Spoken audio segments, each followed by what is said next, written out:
Welcome to Western Water Weekly, where we bring you the most important water stories across the Colorado River Basin. This week's news, covering April 14th through 19th, spans cracked land in Arizona, rising cyber threats to water systems, and new efforts to save both water and lives. Let's jump right in. We begin in southeastern Arizona, where the town of Willcox is literally sinking, by more than 11 feet in some places. Arizona's Department of Water Resources recently hosted a public meeting, sounding the alarm on a groundwater overdraft that exceeds 100,000 acre-feet each year. That's the kind of deficit you can't ignore. Residents heard about the new Willcox Active Management Area, Arizona's first AMA designated directly by the agency's director. Without rivers or reservoirs, Willcox relies entirely on groundwater, and the only option is to pump less. With over 50 miles of ground fissures and more than 70 wells already gone dry, a new management plan is aiming to cut overdraft by 50% by the year 2075. Meanwhile, danger is coming not just from drought, but from the digital world. Cybersecurity expert Frederick Johnson is sounding the alarm. Water and wastewater utilities are now prime targets for cyberattacks, especially ransomware. The number of attacks is rising 140% annually. More than 62% of utility systems have already been hit. Why?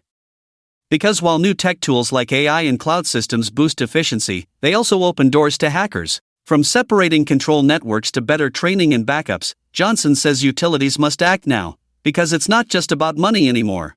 It's about clean water and public trust. Back in Utah, the state is launching a bold new effort to plan and fund water infrastructure projects. As of April 8th, water managers can submit projects for consideration under the Unified Water Infrastructure Plan, everything from drinking water and storm drains to agriculture and reuse systems. Project submissions are due by May 9th, and future funding will depend on being listed in the database.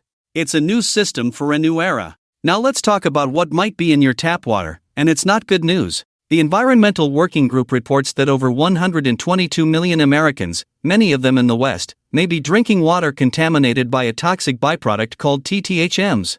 These chemicals form when animal waste runoff meets chlorine during water treatment. Arizona, California, Colorado, Nevada, New Mexico, and Utah all showed high levels in at least some systems, sometimes exceeding legal limits. Phoenix, San Jose, Las Vegas, no one's immune. The report pushes for better manure management and stronger water treatment, but funding for real solutions remains a trickle. A major groundwater study out of Arizona reveals what many already suspected: access to water is anything but equal. Some regions lost over 50 feet of groundwater in 20 years.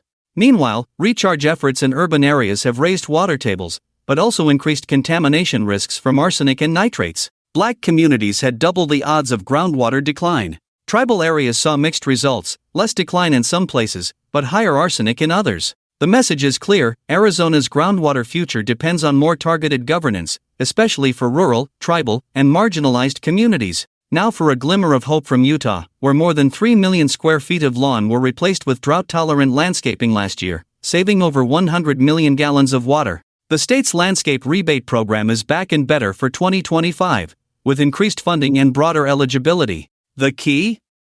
Don't rip up your lawn until you're approved.